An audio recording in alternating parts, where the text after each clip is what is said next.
왜 금식은 하나님을 끌어당기는가? 왜 금식은 단순히 음식을 끊는 것 이상의 것이 될 때 그렇게 강력해지는가? 왜 어떤 마음은 하늘에 가까워지고 다른 마음은 텅 빈 의식 속에 길을 잃는가? 침묵의 그림자 사이에는 육체의 배고픔을 초월하는 비밀이 존재한다. 진정한 금식의 힘은 비어있는 접시에 있는 것이 아니라 꿇어앉는 마음. 하나님의 아들이 가장 맹렬한 유혹에 맞서기 전에 성령에 이끌려 광야로 가셨음을 보여준다. 그곳에서 금식은 약함이 아니라 갑옷이었다. 원수가 빵과 권력, 손쉬운 구원의 제안을 속삭이는 동안 모든 것을 비워낸 예수님은 오직 중요한 것으로만 가득 차 계셨다. 그리고 이 열쇠는 헐거운 말들과 잘못 전해진 전통 속에 잃어버려졌지만 보여주기 위해 금식하는 자와 변화되기 위해 금식하는 자를 가른다. 금식은 하나님께서 우리의 희생을 필요로 하시기 때문에 그분을 끌어당기는 것이 아니다.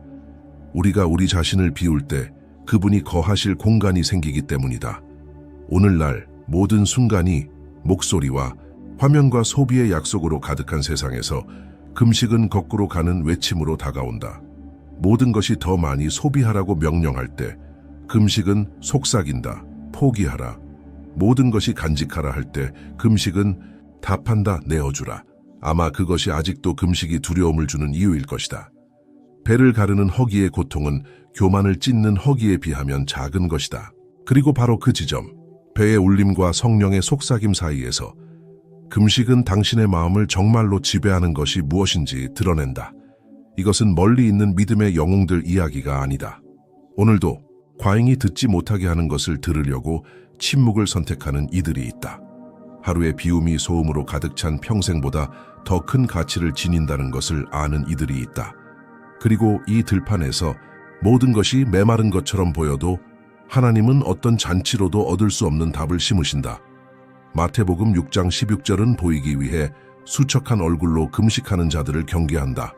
그러나 진정한 기름진 들판은 아무도 박수치지 않는 곳, 아무도 모르는 곳, 오직 하나님만 보시는 비밀 속에서 적셔진다.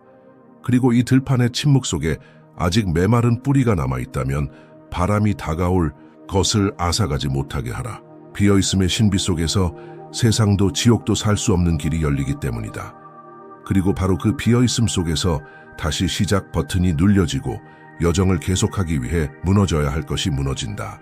아직 태어나지 않은 수확 위로 불어오는 바람처럼 조용히 공허의 신비던던 모래 언덕 너머로 뻗어있는 침묵과 입술을 마르게 하는 열기 속에는 전통으로 반복되는 말로는 담을 수 없는 교훈이 있다. 마태복음 4장 1절과 2절은 성령에 이끌려 예수님께서 광야로 가신 것이 결코 우연도 아니며 텅 빈 고행의 힘 때문도 아님을 드러낸다. 그분은 우리 각자가 언젠가 마주하게 될 것을 직면하시기 위해 가셨다. 모든 것이 고요할 때조차 끊임없이 외치려 드는 내면의 소음. 금식은 단순한 빵의 절제가 아니었다.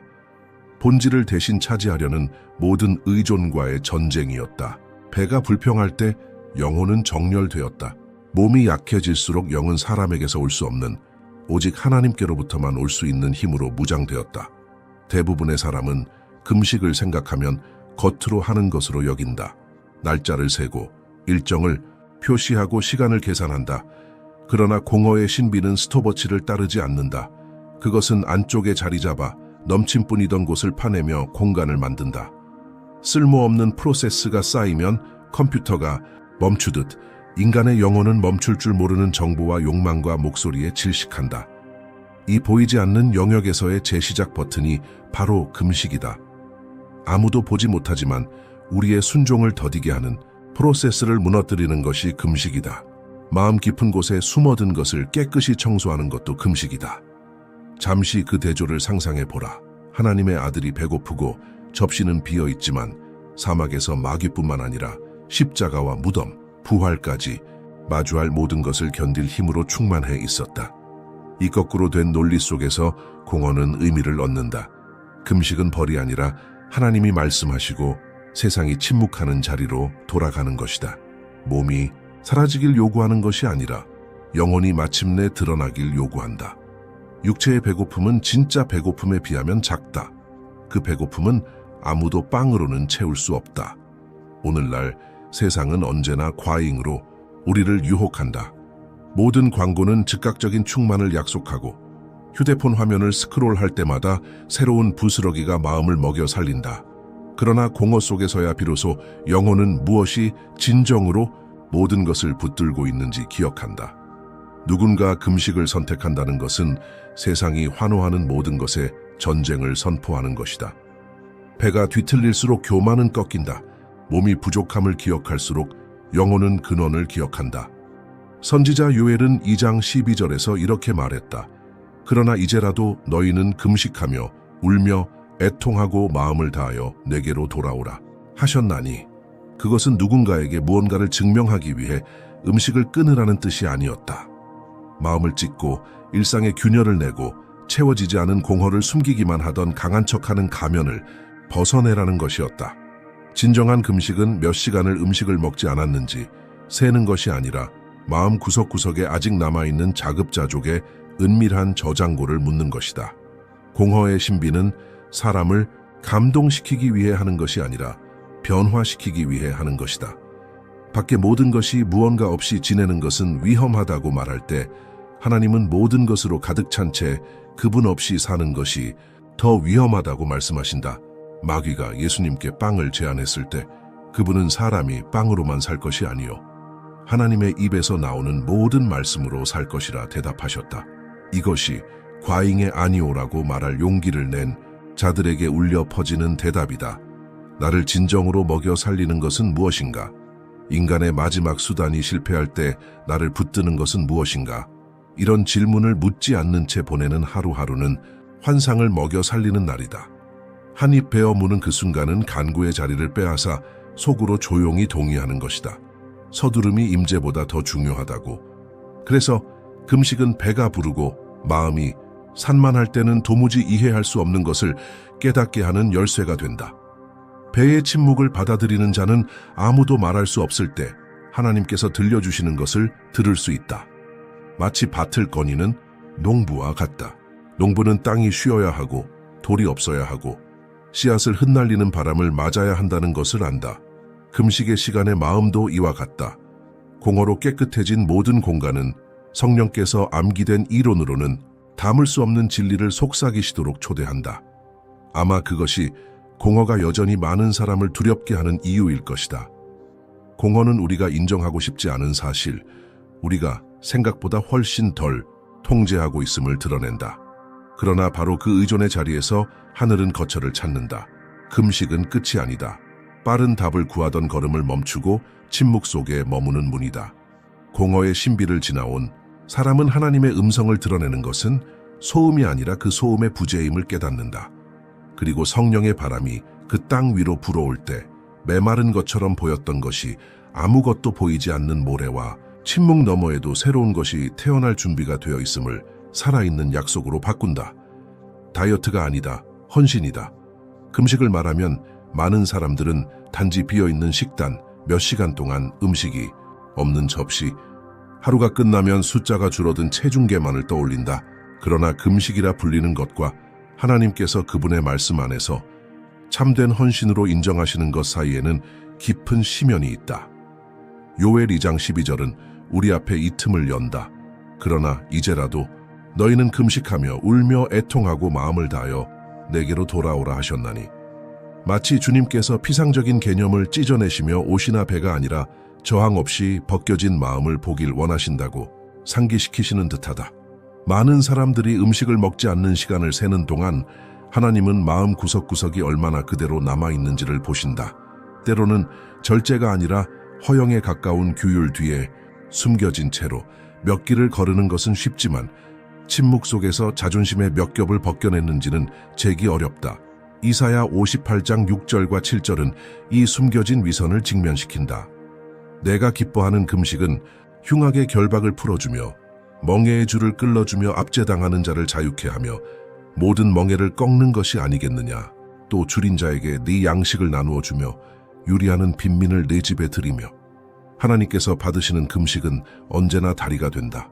보이지 않는 사슬을 끊고 이기심으로 채워진 족쇄를 깨뜨리며 우리 식탁이 가득 차 있었더라면 결코 빵을 얻지 못했을 이들을 배불리신다. 바로 여기서 다이어트와 헌신의 차이가 선명해진다. 다이어트는 거울을 본다.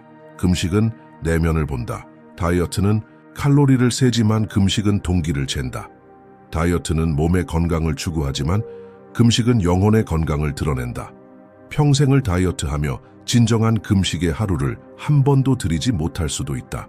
그리고 진정으로 금식하는 자는 접시가 가득 차 있어도 헌신이 없다면 마음이 비어 있음을 안다. 예수님의 시대에도 이것은 다르지 않았다. 바리새인들은 일주일에 2번 금식하는 법을 알았고 입술을 일그러뜨리고 수척한 얼굴을 만들어 모든 사람에게 공개적으로 희생을 보이곤 했다. 그러나 마태복음 6장 16절에서 보듯이 주님은 이 연극을 드러내셨다. 마치 말씀하시는 듯했다. 너희는 모두를 속일 수 있어도 은밀한 중에 보시는 아버지는 속일 수 없다. 그리고 바로 그 은밀함 속에서 참된 금식은 꽃을 피운다. 아무도 박수를 보내지 않아도 대부분은 빠른, 비밀 준비된 방법을 원하지만 기본을 무시한다.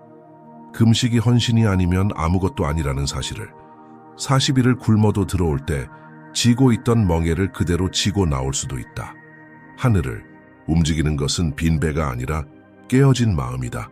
빵 없는 시간이 아니라 진실한 고백의 분, 자급자족의 껍질을 찢는 눈물, 음식 너머까지 스며드는 생각과 습관과 아무도 모르는 충동까지 포기하는 그 결단이다. 그래서 많은 이들이 시작도 하기 전에 포기하는 것일지도 모른다. 밥 한 끼를 물 한 컵으로 대신하는 것은 쉽지만 체면과 준비된 말과 내가 강하다고 증명하고 싶은 자존심을 내려놓는 것은 어렵다. 성경적 금식은 강함을 증명하기 위함이 아니라 은혜 없이는 아무 힘도 없음을 기억하게 한다. 그리고 우리를 통해 흘러가는 모든 은혜는 내면의 빈 공간을 요구한다. 인간의 성취로 채울 수 없는 자리들이다.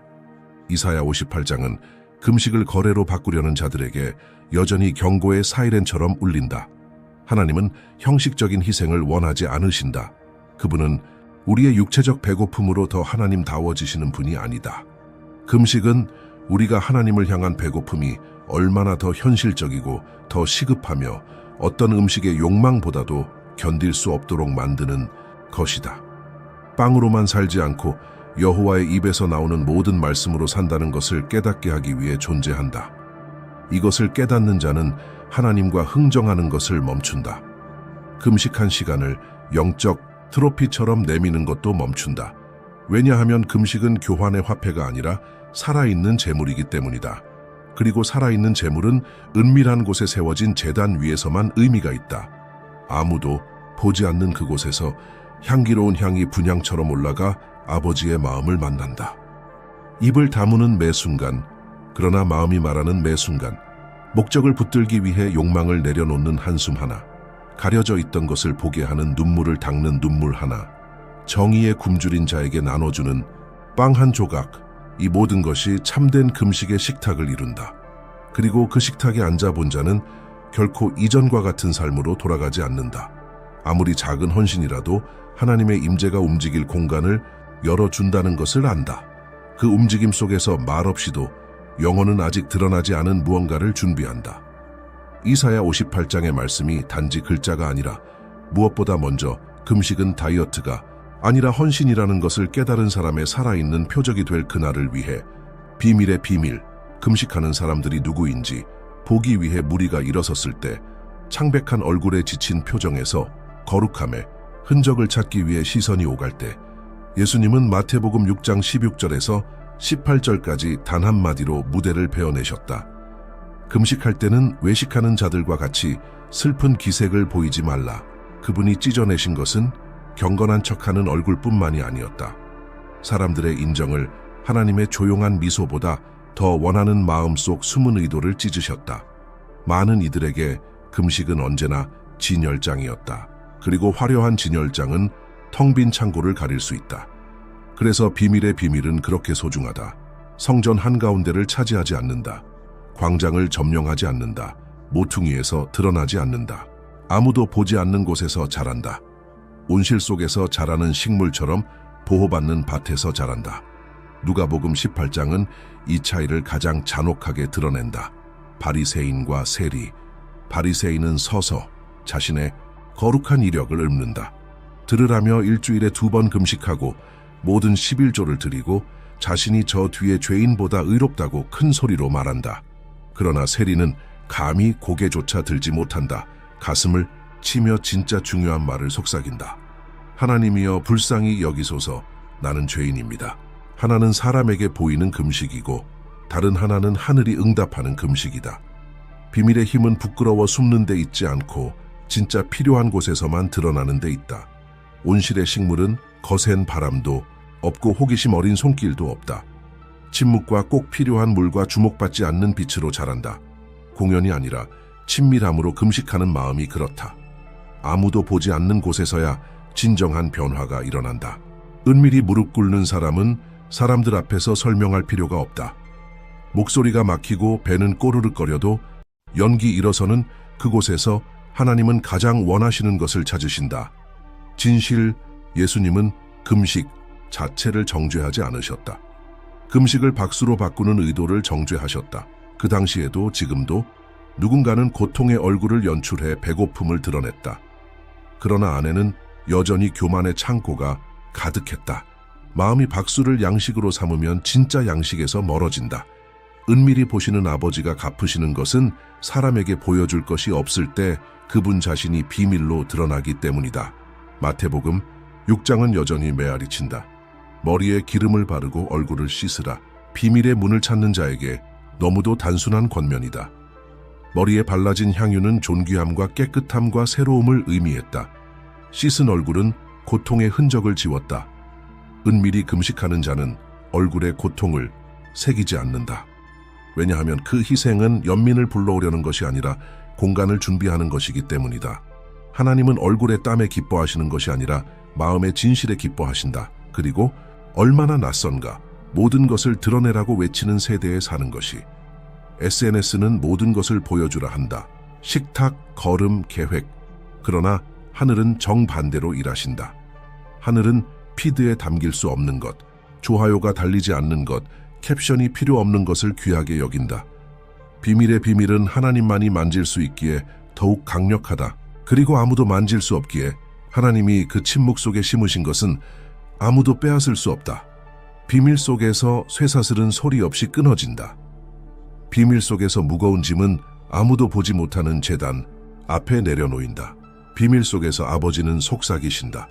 이제야 내가 본다. 그것으로 충분하다. 금식이 쇼가 아님을 아는 자에게는 그것으로 족하다.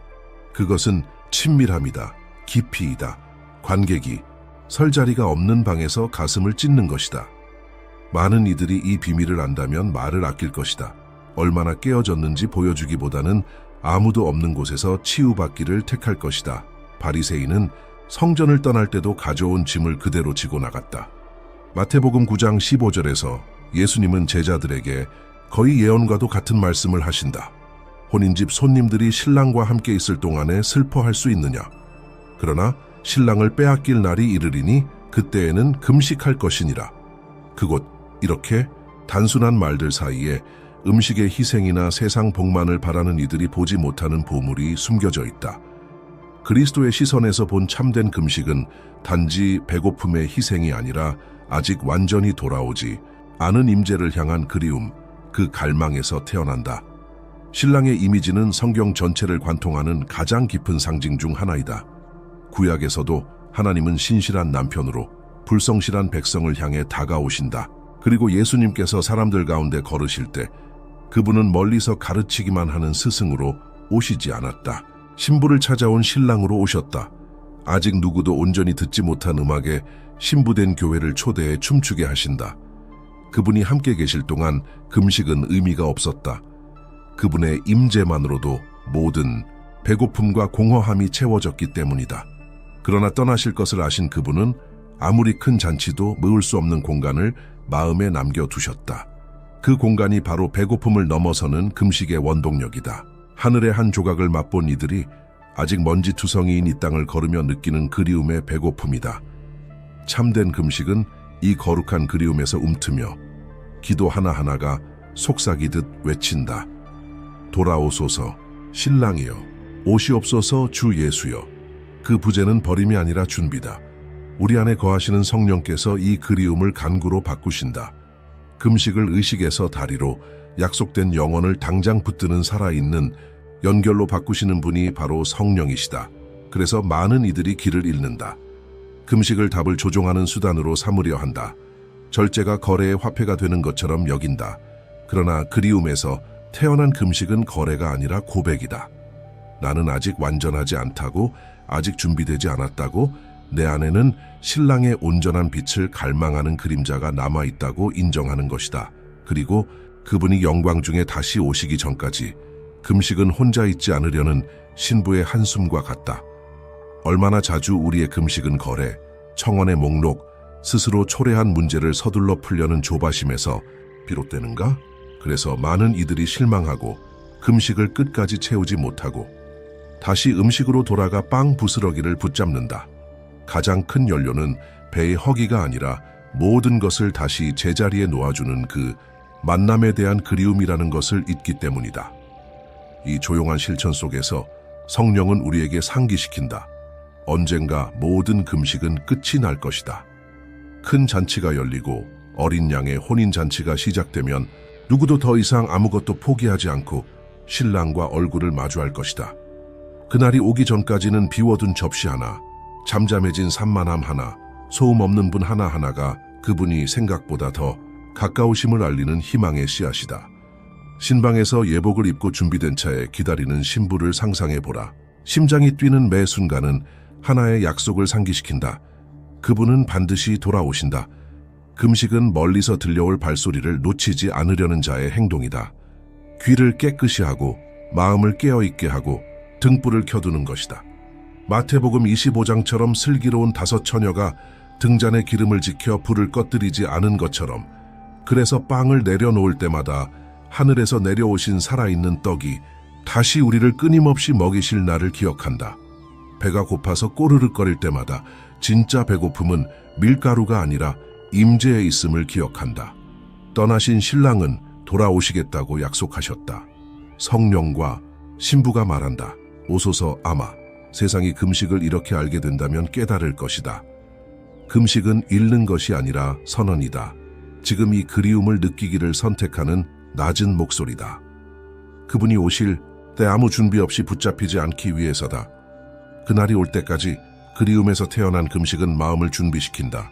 새로운 발걸음을 내딛게 하고 새로운 헌신을 열게 하고 메마른 땅 같아 보이는 곳에 눈물로 적시는 새로운 씨앗을 심게 한다. 그리고 신랑이 오시는 그날 모든 배고픔은 멈출 것이다. 그렇게 모르는 사이에 다음 헌신의 불빛이 깨어있는 이의 마음속에서 그려진다. 아직 오지 않은 것을 향해 눈을 뜨고 있는 자의 마음속에서. 따라야 할 본보기들 덧가 성경에는 금식이 단순한 개인의 훈련을 넘어 영혼의 공허함으로만 얻을 수 있는 응답을 구하는 절박한 집단의 부르짖음으로 바뀌는 순간들이 있다. 그중 하나는 다니엘의 이야기에서 드러난다. 그는 단지 꿈을 해석한 사람이 아니라 제국의 운명을 바꿀 비밀을 듣기 위해 진수성찬을 포기한 사람이었다. 다니엘 10장에서 그는 3주 동안 맛있는 음식과 고기와 포도주를 끊고 향품도 쓰지 않으며 겉모습을 꾸미지 않고 오직 계시를 구했다. 마침내 천사가 도착했을 때 다니엘이 마음을 다해 깨닫고자 한 첫날부터 그의 말이 들렸으나 하늘에서 전쟁이 있었음을 알렸다. 다니엘의 금식은 무엇을 먹지 않았는지가 아니라 아무도 보지 못하는 것을 보길 얼마나 간절히 바랐는지에 관한 것이었다. 에스더 또한 불타는 성령의 불길처럼 번지는 금식의 힘을 알았다. 멸망의 조서 앞에서 그녀는 침묵을 택할 수도 있었다. 왕비의 특권 안에 안전하게 머물 수도 있었다. 그러나 에스더 4장 16절에서 그녀의 말은 아직도 메아리 친다. 너는 가서 수산에 있는 모든 유다 사람들을 모으고 나를 위하여 금식하되 밤낮 3일을 먹지도 말고 마시지도 마소서. 나와 내 시녀들도 이렇게 금식한 후에 규례를 어기고 왕에게 나아가리니. 그 3일간의 침묵 속에서 용기가 타올랐고 죽음의 선고가 뒤집혔다. 그곳에서 금식은 단지 개인의 행위가 아니라 하나님의 마음을 움직이고 원수를 잠재운 공동체의 응답이었다. 요나 3장은 상상하기 힘든 또 하나의 장면을 보여준다. 온 도시가 회개의 무릎을 꿇는다. 완고한 마음의 도시 니느웨는 심판의 메시지를 들었을 때 군대를 모으거나 성벽을 강화하지 않았다. 옷을 찢고 제 위에 앉았으며 사람과 가축이 함께 금식했다. 왕은 왕좌에서 일어나 왕복을 벗고 굵은 배를 입었다. 멸망이 될 수 있었던 것이 자비로 바뀌었다. 하나님은 그들이 악한 길에서 돌이킨 것을 보시고 말씀하신 재앙을 내리지 않으셨다. 금식은 또 한 번 무릎으로 싸우는 자만이 이길 수 있음을 말해준다. 엘리야를 보면 금식이 얼마나 깊은 자리를 열어주는지도 엿볼 수 있다. 열왕기상 19장은 죽음을 원하며 로뎀나무 아래 누워있는 지친 선지자를 묘사한다. 하나님은 참으시며 천사를 통해 떡과 물을 보내신다. 그러나 그것은 단순한 배고픔을 달래는 음식이 아니었다. 그것은 호렙 산가지 40일을 견디게 하는 양식이었다. 동굴의 침묵 속에서 엘리야는 강풍에도 지진에도 불에도 하나님을 만나지 않았다. 오직 세미한 소리 속에서 하나님의 속삭임을 들었다. 금식은 모든 소음을 잠재우고 그 속삭임을 듣는 들판을 연 것이다.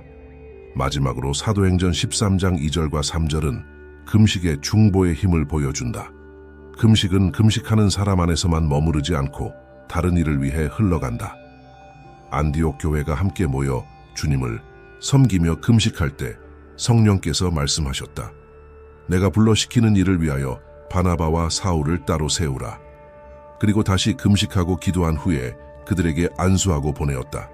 이 금식은 복음을 영원히 바꿀 선교 사역의 길을 열었다. 그곳에는 허영이 없었다. 오직 공동체의 불꽃이 있었다. 주여, 우리의 자원과 가장 귀한 사람들, 우리의 안전을 드립니다. 주의 뜻을 이루소서. 모든 본보기마다 같은 흐름이 반복된다. 다니엘은 다친 것을 깨닫기 위해 금식했다. 에스더는 왕의 마음을 움직이기 위해 금식했지만 만왕의 왕의 호의를 입었다. 니느웨는 심판을 피하기 위해 금식했고 정죄만 있던 곳에서 자비를 만났다. 엘리야는 침묵을 마주할 힘을 얻기 위해 금식했고 하나님께서 다음 걸음을 세미한 소리로 드러내 주셨다. 초대 교회는 그들의 가장 강한 팔을 주의 일에 드리기 위해 금식했고 바다를 건너는 길이 열렸다. 이 모든 것을 보고도 금식을 단독의 행위로만 볼 수는 없다. 금식은 연약한 인간과 위대한 하나님을 잇는 달이다. 교만의 뿌리를 찢고 어두운 곳에서만 싹트는 씨앗을 심을 수 있게 하는 땅이다. 그것은 모든 포기가 은혜의 수확으로 바뀌는 밭이다. 그리고 깨끗한 마음으로 이 밭을 지나가는 자는 알게 된다. 모든 헌신의 이야기는 첫 씨앗이 땅 속에서 사라져도 그 흔적이 아직 오지 않은 세대를 축복한다는 것을, 다음 비를 기다리는 땅 속에서도 따뜻한 설명으로는 담을 수 없는 진리들이 있다. 그것들은 차가운 이론이 아니라 마음에 달라붙는 이미지로 드러난다. 많은 사람들에게 금식은 여전히 삼키기 어려운 마른 훈련으로만 보인다. 그러나 말씀에 렌즈로 들여다보면 금식은 말이 멈춰도 살아 움직이는 그림들을 품고 있음을 알 수 있다. 당신의 영혼을 광활한 밭으로 상상해보라. 잡초로 덮인 밭. 일부러 심은 것도 아니지만 어느새 자라난 잡초들. 숨겨진 습관, 어둠 속에서 키워진 생각, 뽑기엔 너무 작아 보였던 허영. 멀리서 보면 밭은 풍성해 보인다. 하지만 가까이 가면 땅은 숨 막히게 뒤엉켜 있다. 이사야 32장은 불이 밭을 새롭게 한다고 말한다. 금식의 불은 바로 이 통제된 화재다. 모든 것을 태우지 않는다. 새 것이 자라지 못하게 막는 것만 없앤다. 한 끼 한 끼 내려놓을 때마다 표면을 스치는 불길이 되어 더 이상 피어나지 말아야 할 것을 태운다. 그리고 그 연기에 교만이, 조급함이, 빛을 가로막던 산만함이 함께 사라진다. 많은 이들에게 불은 파괴지만 농부에게 불은 준비다. 삼키는 불길이 곧 정화다. 타오르는 열기가 곧 갇혀있던 씨앗을 자유케 한다. 깊은 바다로 잠수하는 잠수부를 떠올려 보라. 수면 위에는 소음이 가득하다. 파도가 부딪히고 바람이 살갗을 베며 모든 것이 소란스럽다. 그러나 몇 미터만 잠기면 고요가 모든 소리를 삼킨다. 더 깊이 내려가려면 무게가 필요하다. 그것이 추다. 추 없이 잠수부는 방향 없이 떠돌 뿐 깊이를 알지 못한다. 금식은 이 보이지 않는 추다.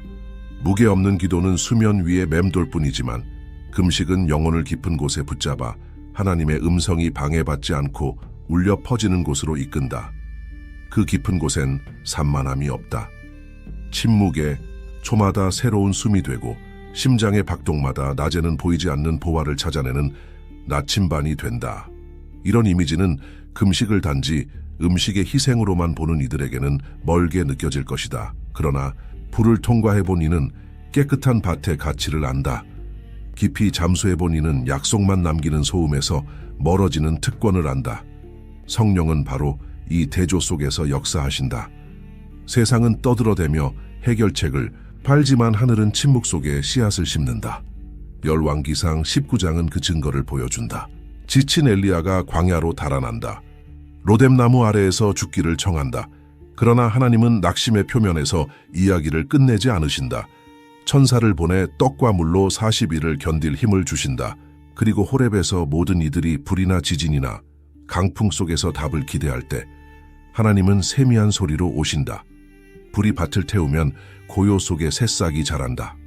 깊은 바다는 무섭지만 그곳에서만 들을 수 있는 속삭임이 있다. 당신이 금식할 때 단순히 한 끼를 포기하는 것이 아니다. 많은 이들이 두려워하는 불을 피워내는 것이다. 드러나야 할 것을 불태우기 위해 얕은 가벼움에 무게를 더하는 것이다. 겉보기에 가득해 보였지만 사실은 쓰레기로 채워졌던 땅을 비워내는 것이다. 그래서 진정한 금식은 단순하면서도 드물다. 겉으로는 푸르게 보였으나 아무 열매도 없던 곳에 죄를 볼 용기가 필요하기 때문이다. 표면에 머물고 싶은 모든 유혹을 뚫고 더 깊이 잠수할 숨이 필요하기 때문이다. 이 거꾸로 된 논리 속에서 파괴처럼 보이는 것이 소망이 된다. 태워진 밭은 곧 첫 비를 맞는다. 땅 속에서 잠자던 씨앗은 더위가 지나가고 신선한 바람이 불면 깨어난다. 잠수부가 수면으로 돌아올 때 손에는 낮에는 빛나지 않는 진주가 들려있다. 금식하는 영혼도 그렇다. 포기하는 걸음마다 누구도 듣지 못하는 속삭임에 더 가까워진다. 아마도 많은 이들이 불을 피하거나 잠수를 미루는 이유는 이것일 것이다. 시끄럽던 것이 안전인 줄 알았는데 사실은 씨앗을 질식시키고 진주를 숨기던 감옥이었다는 걸 알게 될까 두려워서. 그러나 이 불과 깊이의 가치를 깨달은 자는 결코 예전의 자리로 돌아가지 않는다. 그리고 떠오를 때는 더 이상 표면에 머물지 않는다. 이미 깨끗해진 새로운 밭 위에서 하나님께서 은밀히 자라게 하실 것을 위해 준비된 마음으로 선다. 금식, 영적 무기로서. 많은 사람들은 깨끗한 마음에서 태어난 금식이 단순한 훈련을 넘어 보이지 않는 것을 찢는 영적 무기가 된다는 사실을 잘 깨닫지 못한다. 금식은 급한 기도로는 끊지 못하는 사슬을 자르는 칼날이다. 예수님은 제자들에게 가장 충격적인 장면 중 하나에서 이를 분명히 보여주셨다. 마가복음 9장에서 한 절망한 아버지가 번거리되고 귀먹은 영에 사로잡힌 아들을 그리스도의 제자들에게 데려온다.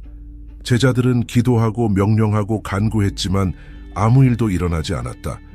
예수님께서 오셔서 기도하는 이들의 목소리 속에 숨겨진 불신을 드러내시고 권위의 말씀으로 소년을 자유케 하셨다. 모두가 놀랐다. 나중에 무리와 떨어져 조용히 있을 때 제자들은 오늘날에도 많은 이들이 던지는 질문을 던졌다. 어찌하여 우리는 그 귀신을 쫓아내지 못하였나이까? 마가복음 9장 29절에 담긴 예수님의 대답은 많은 사람들이 읽지만 사용하는 이는 적은 열쇠다. 기도 외에 다른 것으로는 이런 유가 나갈 수 없느니라. 이사야 58장은 이 깨달음의 등대가 된다. 그곳에서 하나님은 축복을 흥정하기 위해 금식하는 백성을 꾸짖으신다. 내가 기뻐하는 금식은 흉악의 결박을 풀어주며 멍에의 줄을 끌어주며, 다른 말로 하면 금식은 묶여있는 것을 풀어낼 때만 의미가 있다는 것이다. 주변만이 아니라 금식하는 사람 안에서부터 엘리야를 다시 보라. 그는 이세벨이나 아합을 팔의 힘으로 대적하지 않았다. 어떤 대면도 하기 전에 천상의 양식으로 40일을 버티며 몸과 마음과 영을 준비했다. 그 침묵의 동굴에서 관중은 없었지만 전쟁은 있었다. 그리고 그 싸움은 조용히 승리했다. 오늘날 얼마나 많은 이들이 기도와 함께할 때 금식이 이런 날카로운 칼날이 된다는 것을 모르는가? 금식은 마법이 아니다. 공식도 아니다. 그것은 정렬이다. 오늘은 욕망이 아니라 성령께서 다스린다라고 몸에게 말할 용기다. 사람 눈에는 약해 보이지만 영의 세계에서는 보호의 벽을 세우고 오랜 죄와 교만과 두려움으로 쌓인 요새를 금으로 갈라내는 훈련이다. 그래서 많은 이들에게 금식은 극단적이고 무겁고 불편하게 느껴진다. 왜냐하면 금식 없이 사는 것이 더 편하기 때문이다. 그러나 그 편안함이야말로 증언이 되어야 할 곳에 사슬을 남긴다. 스스로에게 물어보라. 당신은 어떤 싸움을 혼자 이기려 하고 있는가? 오직 말로만 승리 선언했지. 몸과 마음과 영은 제단 위에 올린 적 없는 싸움은 무엇인가? 예수님께서 제자들에게 던지셨던 질문은 아직도 울린다. 내가 얼마나 더 너희와 함께 있어야 하랴? 얼마나 더 너희를 참으랴? 그분이 가르치려 하신 것은 단순하면서도 깊다. 어떤 승리는 당신이 내놓으려는 것보다 더 큰 것을 요구한다. 하지만 좋은 소식은 그분은 결코 홀로 싸우라고 말씀하지 않으신다는 것이다. 이 무기를 아는 자는 배가 고파도 육체가 반항해도 마음이 산만함을 원해도 그 틈에 머문다.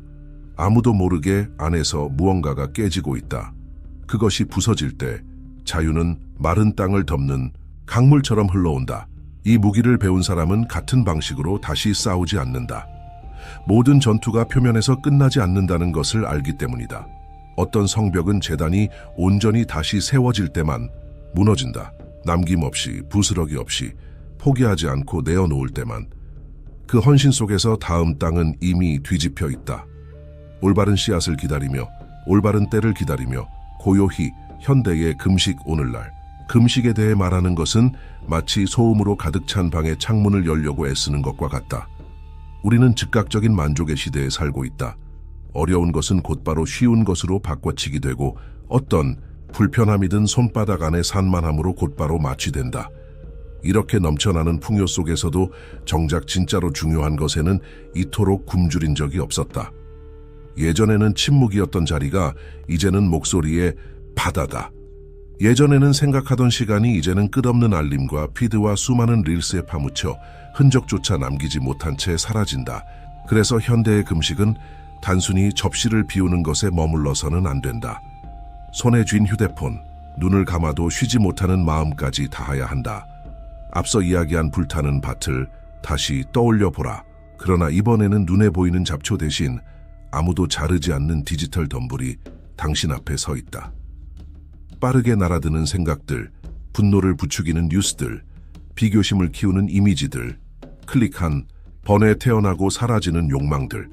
이 세상에서 금식은 그 어느 때보다 반항적이다. 모든 알고리즘이 예라고 외치도록 설계된 것에 아니요라고 말하는 것이다. 다음 영상, 다음 클릭, 다음 스크롤을 거부하고 묻혀있던 속삭임을 듣기 위해 침묵을 선택하는 것이다. 고린도전서 9장에서 바울은 이렇게 말한다. 내가 내 몸을 쳐 복종하게 함은 오늘날 즉각적 욕망의 재단이 되어버린 몸을 생각하지 않을 수 없다. 오늘날 몸은 음식을 원할 뿐 아니라 빠른 도파민을 원한다. 좋아요의 도파민, 칭찬의 도파민, 오늘의 스캔들의 도파민. 현대의 금식은 배만 채우는 것이 아니라 모든 식욕을 제자리에 두는 칼이다. 24시간 연결되어 사는 이들에게는 단순한 훈련이 아니라 영적 생존이다. 그래서 많은 이들이 금식을 시작했다가 결국 같은 순환으로 돌아간다. 입은 닫았지만 믿음을 갉아먹는 것을 눈으로 먹는다. 밥은 내려놨지만 험담과 시기와 비교로 마음은 배부른다. 현대의 금식은 묻는다. 접시에서 금식하면서 마음에는 무엇을 넣고 있는가? 이사야 58장은 여전히 살아있다. 내가 기뻐하는 금식이 이것이 아니냐? 입은 잠잠하지만 혀는 여전히 날카롭고 배는 허기를 호소하지만 눈은 쓰레기를 삼킨다면 무엇이 달라졌는가? 디지털 금식은 성경적 금식을 대체하지 않는다. 그러나 다시 하나님을 듣기 위해 반드시 보완되어야 한다. 하룻밤이라도 핸드폰을 끄고 SNS에서 떠나고 피드를 닫는 것은 무서울 수 있다. 왜냐하면 마음이 얼마나 소음에 중독되었는지를 그대로 드러내기 때문이다. 마치 버려진 집의 문을 여는 것과 같다. 예상치 못한 먼지와 쓰레기가 쏟아진다.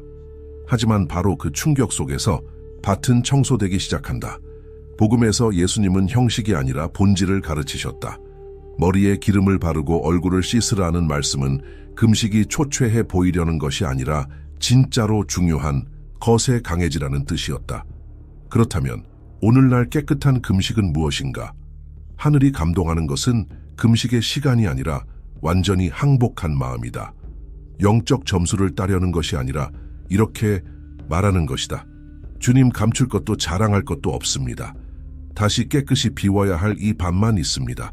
아마도 현대 금식의 가장 큰 도전은 밥상이 아니라 비밀스러운 방길 것이다. 음식 하나 내려놓는 것은 자제력에 자부심 있는 사람에게는 쉽다. 그러나 보여주려는 중독, 비교하려는 마음, 하나님만 보셔야 할 영역에서 사람의 인정을 구하는 습관을 내려놓는 것은 더 아프다. 그럼에도 그 침묵 속에서 하나님은 깨끗함의 씨앗을 심으신다. 멈춤 속에서 무엇이 불타야 하는지 보여주신다.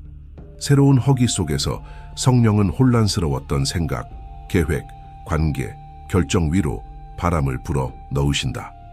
고대 교회에는 SNS가 없었지만 분쟁과 자만과 정치적 걱정이라는 그들만의 산만함이 있었다. 그러나 공동체가 금식할 때는 모든 부수적인 것이 문턱에 내려놓였다. 오늘 금식은 다시 그 자리로 돌아가는 것이다. 불필요한 것을 내려놓고 본질을 듣는 자리로. 더 큰 자제력이 아니라 더 큰 하나님에 대한 갈망이다. 세상이 당신을 소음으로 먹여 살리는 동안 현대의 금식은 당신을 올바른 채널에 맞추라고 부른다. 벌이 아니다. 소음이 가로막는 그 말씀을 듣게 하는 기회다. 그리고 시작할 용기가 있는 자는 깨닫는다. 공허함은 문일 뿐이다. 그 너머에는 어떤 세상의 잔치도 따라올 수 없는 식탁이 차려져 있다. 그 침묵을 맛본 자는 안다. 얕은 것을 떠나야만 열리는 길이 있음을. 그리고 그 길은 영원으로 깊이 들어가는 길이다. 영적 금식을 배우는 길. 성경에서 금식이 무엇을 상징하는지 보면 누구나 감동받기 쉽다. 밭을 태우는 불, 영혼을 깊이 잠수시키는 추, 수년간 버텨온 사슬을 끊는 무기. 하지만 영상이 끝나고 책장이 덮이고 찬양이 멈추면 피부에 스치는 질문이 찾아온다. 어디서부터 시작해야 할까? 금식을 말하는 것은 쉽지만 그 모든 것을 실제로 살아내기로 결심하는 것은 마음 깊숙이 붙잡고 있던 것을 하나씩 드러내는 길에 들어서는 것이다. 성경은 단 하나의 금식 방식만 제시하지 않는다. 하지만 한 가지 원칙은 분명하다. 형식보다 의도가 중요하다. 예를 들어 다니엘은 완전히 음식을 끊지 않았다. 다니엘서 10장에 보면 그는 기름지고 맛있는 음식과 고기, 포도주를 끊었다. 오늘날로 치면 부분 금식이다. 그런데 하나님은 어떻게 하셨는가? 하늘을 여시고 응답을 보내시고 감춰진 것을 드러내셨다. 다니엘의 금식은 희생의 강도가 하나님을 움직인 것이 아니라 목적의 진실함이 움직였음을 증명한다. 그래서 금식을 처음 해보려는 사람이라면 작게 시작하라. 하나님께 드리는 한 끼, 외부의 소음을 끄고 침묵으로 분리하는 하루. 며칠을 굶느냐보다 중요한 것은 그 비워진 공간에서 무엇을 하느냐다. 몸이 씹는 데 쓰던 시간을 듣고 기도하고 묵상하는 데 써야 한다. 입이 닫혔는데 마음이 침묵하면 금식은 다이어트로 끝난다. 마태복음 6장 17절과 18절은 이렇게 상기시킨다.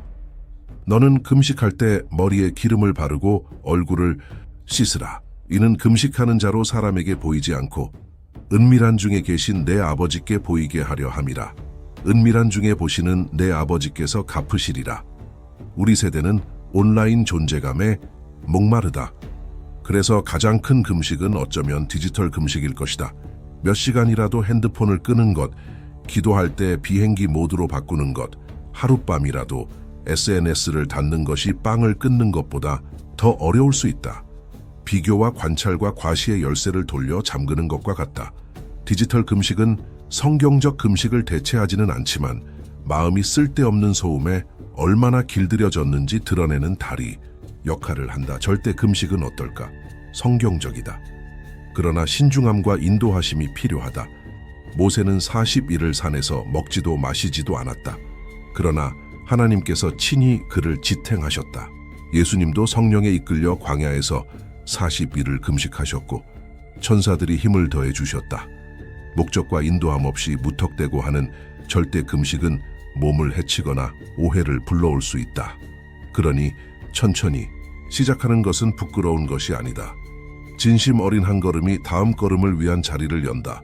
많이 이야기되지 않는 조언 하나, 혼자 금식하지 않아도 된다면 함께하라.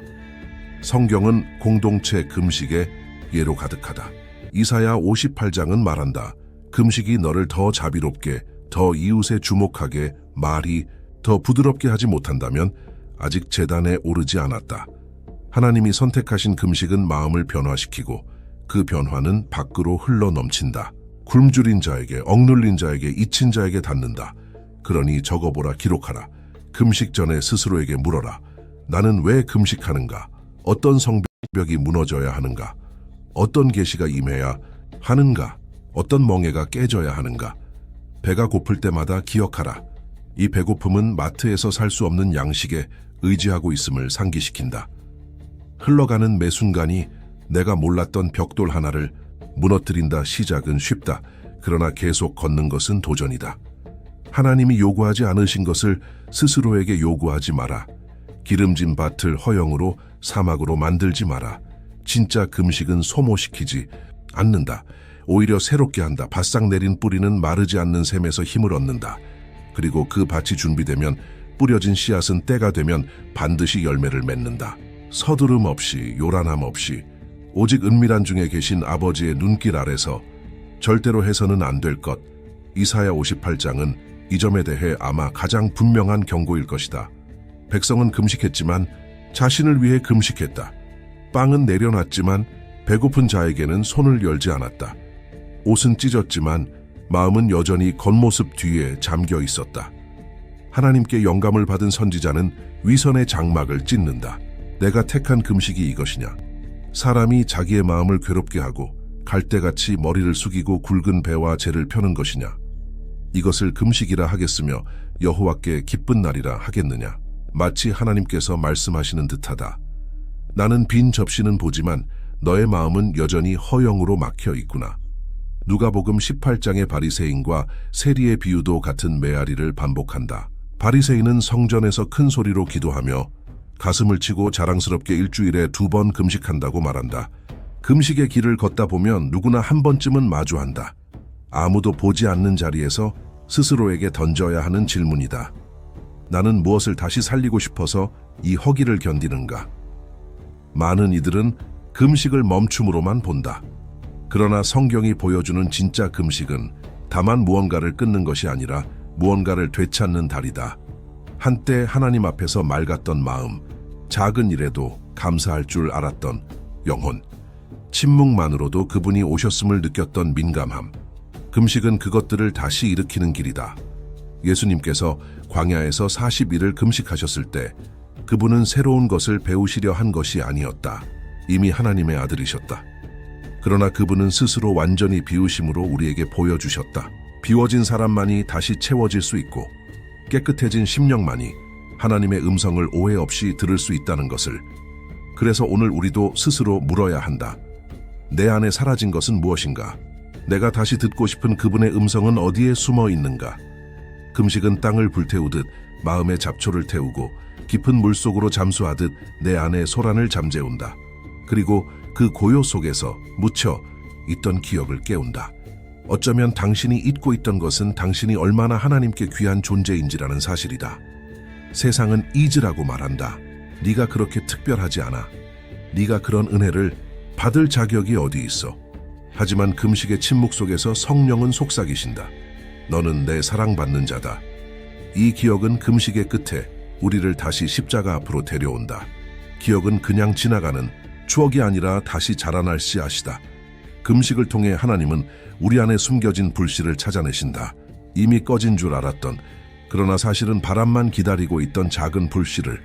당신이 오늘 허기를 선택할 때 그 불씨 위에 하나님의 입김이 불어온다. 그리고 그 불씨가 타오를 때 잿더미 같았던 곳에서 새로운 길이 열린다. 하나님께서 우리에게 주시는 금식은 결코 배고픔으로 끝나지 않는다. 당신의 금식이 멈춘 자리에 하나님은 회복을 심으신다. 관계가 깨어진 자리, 무너진 믿음의 자리, 잃어버린 순전함의 자리, 그 모든 곳에 그분은 새로운 씨앗을 묻으신다. 그리고 우리가 다시 걸어 나갈 때 남은 허기는 나는 다시 일어설 수 있다 라는 고백으로 바뀐다. 내가 아니라 나 안에서 시작하신 하나님이 이루실 것이기에 그러니 이제 두려워하지 말라. 금식은 벌이 아니라 잃어버린 것을 되찾는 초대다.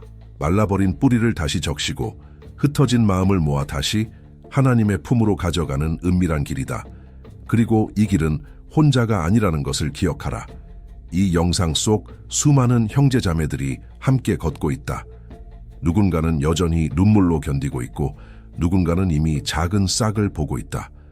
당신도 오늘 그 씨앗 하나를 가슴에 묻고 가라. 때가 되면 그 씨앗은 하늘의 비로 자라나 당신의 삶이 더 이상 예전으로 돌아갈 수 없게 만들 것이다. 그리고 그때가 오면 당신은 알게 된다. 금식은 단순한 종교 행위가 아니라 하나님이 당신의 삶을 다시 쓰시는 성스러운 펜이라는 것을, 허기 속에 깨어진 기억이 다시 노래가 되어 그분께 돌아갈 수 있기를. 이제 그 침묵의 방으로 들어가라. 그곳에서 하나님은 다시 당신을 기다리신다. 그래서 지금 이 순간이 중요하다. 하나님은 우리가 침묵의 방에 머물러 있길 원하시는 분이 아니다. 그분은 우리가 그 침묵에서 다시 걸어 나오길 바라신다. 그러나 걸어 나올 때는 이전과 같은 발걸음이 아니다. 금식은 우리를 무기력하게 눌러 앉히는 짐이 아니다. 오히려 무너졌던 허리를 세우고 주저앉았던 무릎을 다시 펴게 하는 숨겨진 셈이다. 당신이 입술로는 약하다고 고백하면서도 마음 깊은 곳에서는 다시 불을 붙이고 싶어 하는 그 작은 소망. 하나님은 그 씨앗을 붙들고 계신다. 금식은 그 소망을 현실로 만드는 가장 깊은 순종이다. 누구도 그 씨앗을 대신 심어주지 않는다. 아무도 대신 허기를 견뎌주지 않는다. 그만큼 그 열매는 다른 누구도 대신 맛볼 수 없다. 당신의 것이다. 금식은 묻혀있던 부르짖음을 다시 깨운다. 세상은 당신의 목소리를 낮추고 싶어 하지만 하나님은 당신의 내면에서 다시 큰 소리로 외치게 하신다. 그것은 사람에게 들려주기 위한 소리가 아니라 하늘에 닿는 소리다. 그 소리가 담긴 기도는 흔들린 믿음을 다시 붙들고 흩어진 마음을 다시 모으고 불완전한 사랑을 다시 정결하게 만든다. 아무도 보지 않는 자리에서 터지는 눈물 한 방울이 누군가에겐 아무 의미 없을지 모르지만 하나님은 그 방울에 생명을 심으신다. 그 눈물이 떨어진 자리에 무언가는 반드시 자라난다. 금식은 벽을 허문다. 사람에게는 보이지 않던 문을 연다. 기도로도 풀리지 않던 매듭이 금식의 배고픔 속에서 세우르르 풀린다. 그때 당신은 깨닫는다. 기도만으로는 부족한 것이 아니라 하나님은 당신이 더 가까이 오길 원하셨다는 것을, 더 가벼운 발걸음으로, 더 맑은 영혼으로, 더 진실한 마음으로 오길 바라셨던 것이다. 금식은 당신을 억지로 바꾸지 않는다. 금식은 마음을 깨끗이 비워 다시 성령의 바람이 통과할 길을 만든다. 당신의 안에 갇혔던 영적 노래가 다시 흐른다. 하나님은 음성을 다시 선명하게 들려주신다. 들리지 않던 응답이 보이지 않던 길을 비추기 시작한다. 어느새 당신은 깨닫게 된다. 금식은 한 사람의 이야기로 끝나지 않는다. 그 불씨는 다른 사람에게 옮겨 붙는다. 혼자 켠 촛불 하나가 방안을 밝히듯 당신의 순종 하나가 가정의 친구에게 공동체에 빛을 던진다. 예수님은 우리의 금식을 보시며 말씀하신다. 내가 너를 굶주리게 한 것이 아니라 내가 너를 다시 채우려 한다. 그래서 금식은 결핍이 아니라 회복의 시작이다. 그 시작은 무대를 찾지 않는다. 조명이 없어도 불꽃은 타오른다. 사람들의 시선이 닿지 않아야 더 잘 자라는 씨앗이 있다. 금식은 그런 씨앗이다. 하나님께 드러난 마음은 누구도 빼앗을 수 없다. 세상은 그 씨앗이 보잘것없다고 조롱할지 모른다.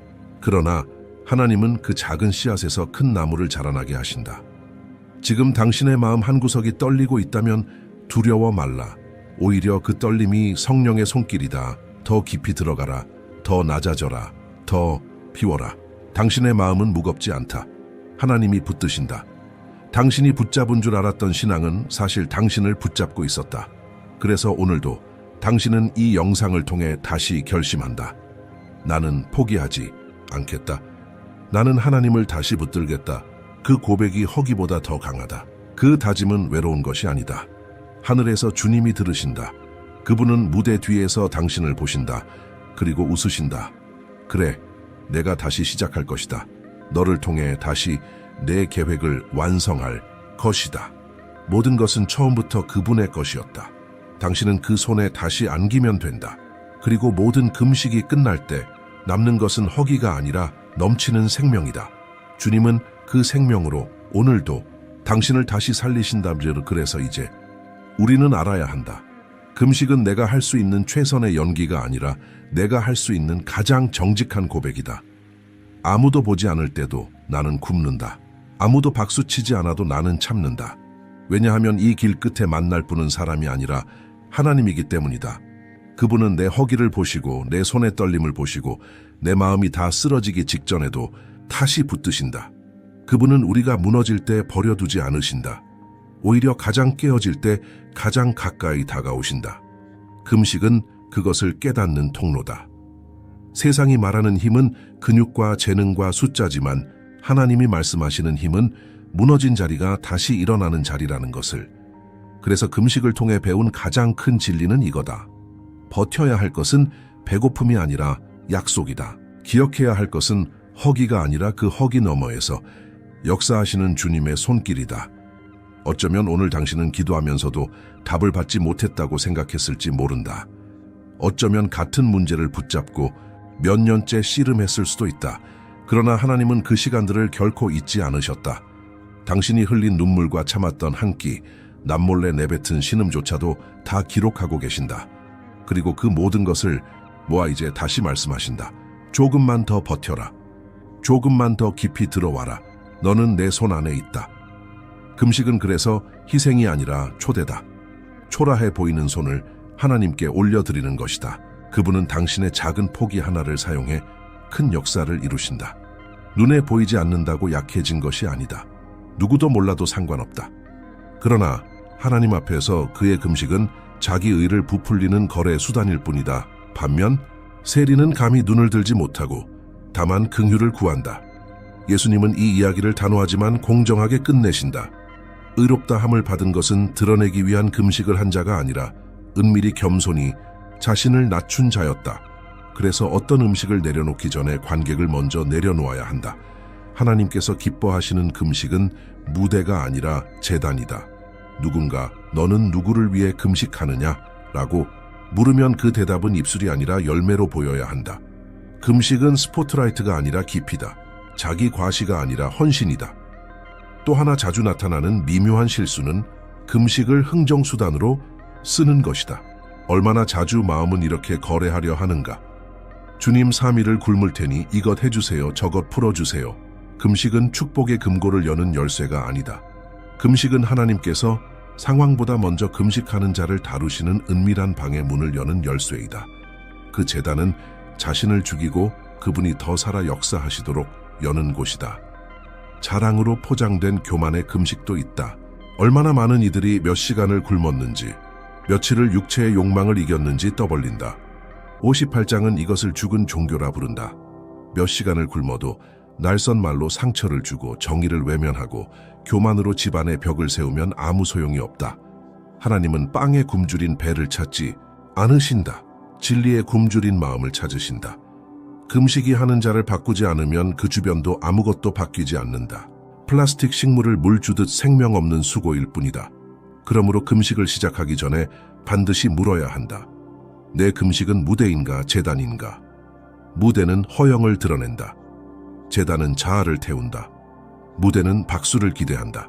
제단은 불을 기다린다. 그리고 불은 진짜 희생이 있을 때만 내려온다. 가식 없이, 거룩해 보이려는 연출 없이. 하나님은 아무도 보지 못하는 무대 뒤를 다 알고 계신다. 그 숨겨진 자리에서 그분은 세상이 손댈 수 없는 친밀함의 씨앗을 심으신다. 완벽한 금식은 없다. 왜냐하면 완벽한 마음이 없기 때문이다. 그러나 진짜 금식은 있다. 비록 불완전하더라도 그것은 경외함으로, 진심 어린 회개로, 아직 남아있는 교만마저 내려놓을 각오로 하는 금식이다. 접시를 비워두며 이렇게 깨닫는 것이다. 이것이 하나님께 아무것도 사드리는 것이 아니라 그분이 내 안에 잃어버린 것을 다 사오시도록 자리를 여는 것이다.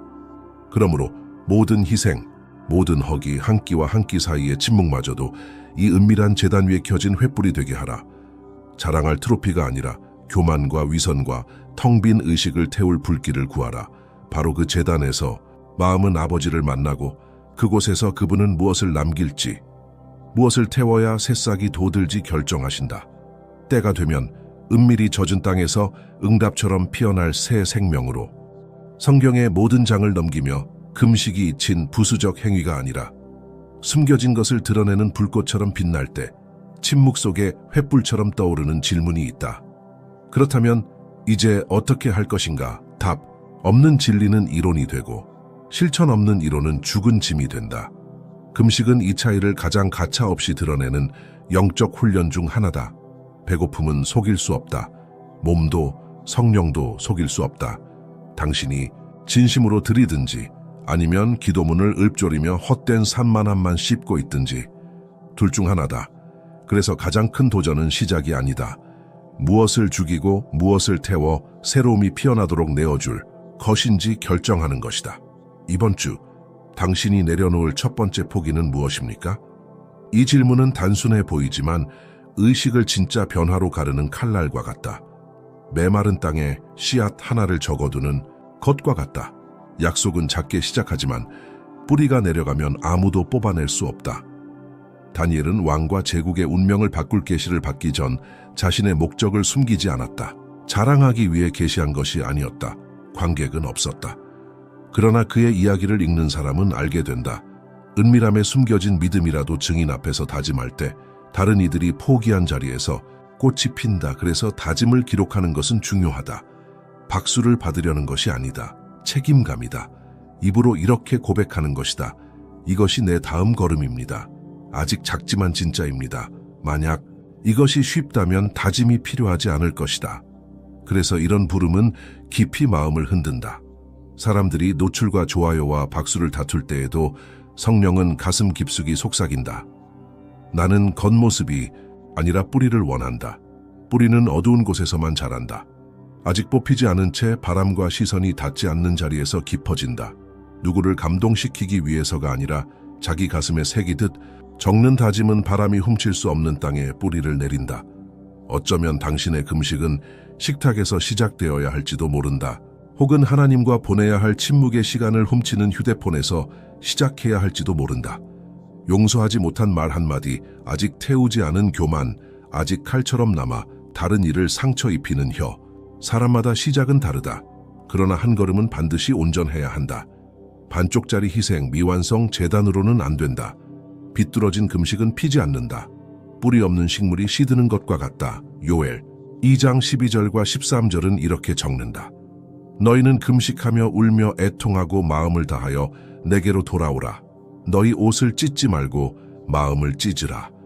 하나님은 연극 같은 희생이 필요하지 않다. 그분은 가면 뒤를 원하신다.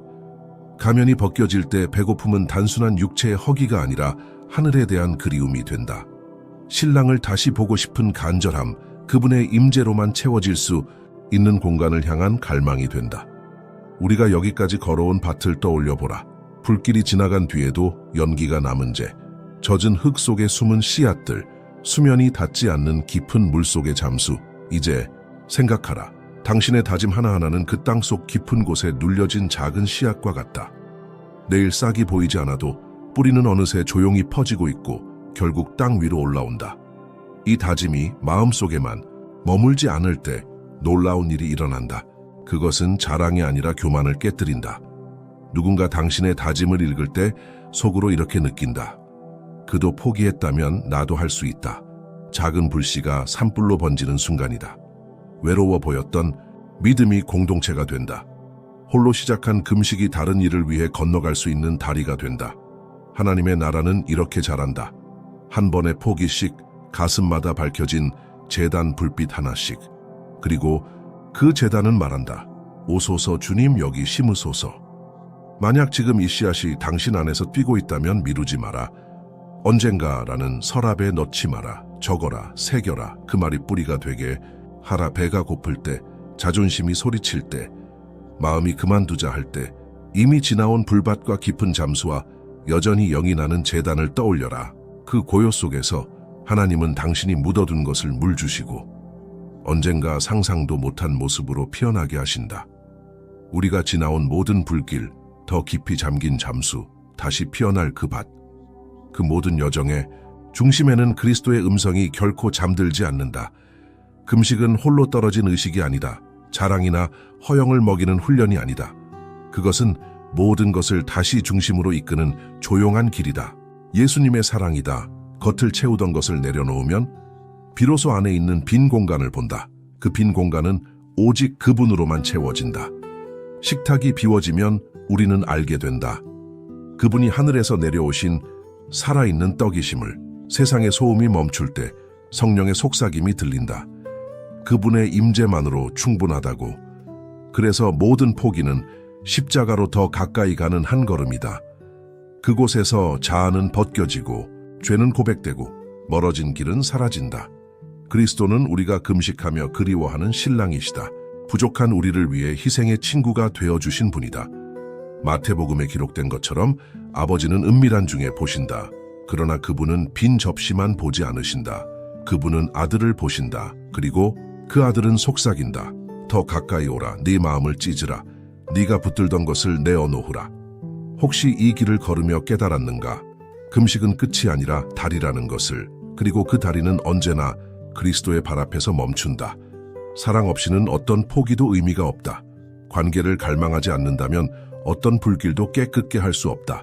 모든 금식, 눈물, 침묵은 더 큰 희생과 만날 때 살아있는 제물이 된다. 그분의 희생과 오늘 이 모든 말을 들으며 가장 큰 허기가 그분 자신임을 깨달았다면 미루지 말라. 마음이 멀어졌다면, 믿음이 식었다면, 제단이 무대가 되어버렸다면 아직 돌아올 시간이 있다. 예수님과 다시 화해하고 싶다면, 새롭게 시작하고 싶다면, 넘치는 것으로 채웠던 마음을 비우고 마르지 않는 임재로 채우길 원한다면 지금 이 순간을 씨앗으로 삼아라. 진심으로 댓글로 고백하라. 주 예수님, 나는 주님을 나의 유일하고 충분한 주님과 구주로 받아들입니다. 그리고 이미 그리스도가 마음의 중심이라면 세상에 선포하라.